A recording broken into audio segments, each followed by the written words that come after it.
Did Floyd Shivambu go all the way to Malawi as a political move?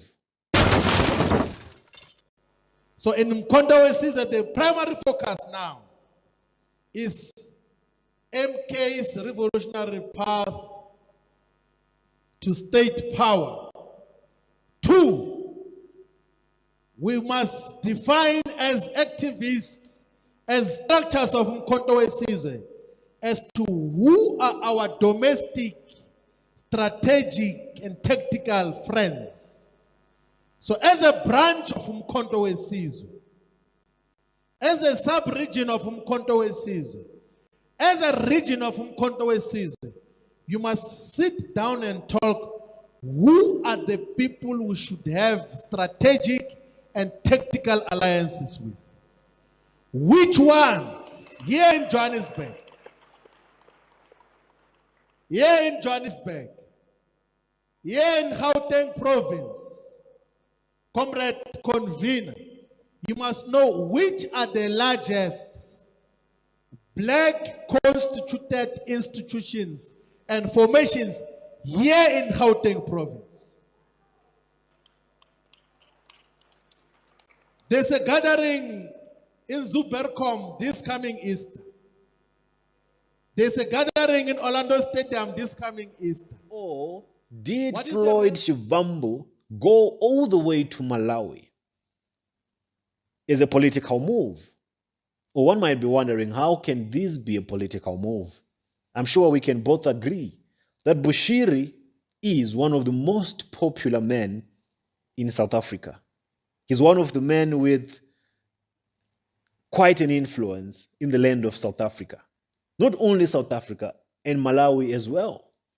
So could Floyd Shivambu trying to win the hearts of Bushiri's members in South Africa, since Floyd is still active politically? But in the case of Floyd, any move that he makes with figures like Bushiri might have been calculated. They might have seen it as a move that would pull more South Africans towards their party. He recently joined a new party under the former president Jacob Zuma, and this could be a move to pull some of Bushiri's members in South Africa. And most of you wonder, I'm sure most of you are always wondering, why politicians never address matters that have to do with prophets, matters that have to do with pastors, or matters that have to do with figures that have an influence. Remember, when politicians look at people, when politicians look at masses, they do not do so from a point of morality. They do so from a calculative point of view.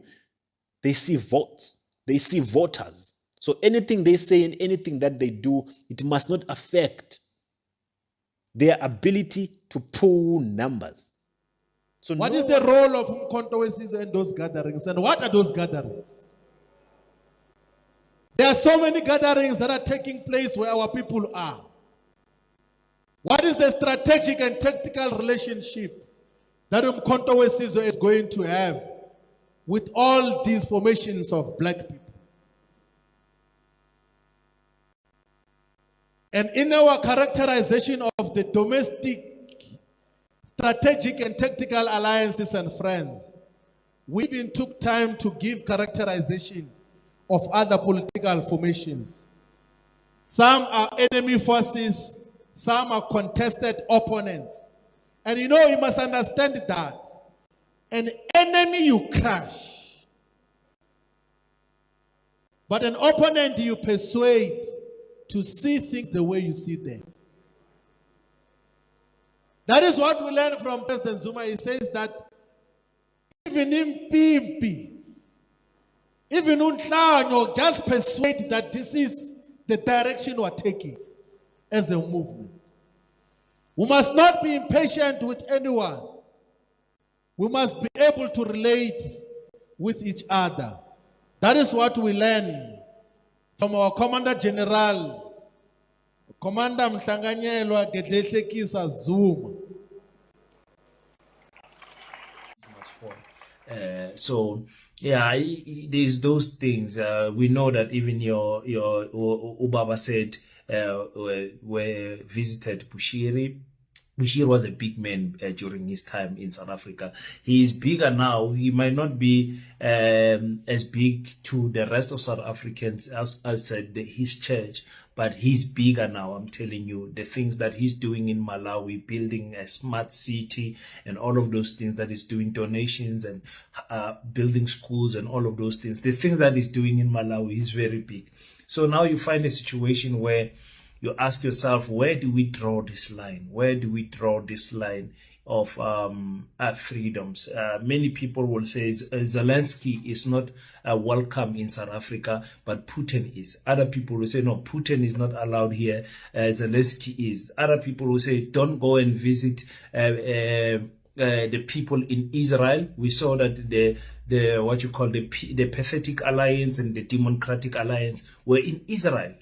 You know, that made news, but hardly. This visiting Bushiri, it will make bigger news than the Pathetic Alliance and the Democratic Alliance going to Israel and sitting there with what's his name, Nyaski or one, the president of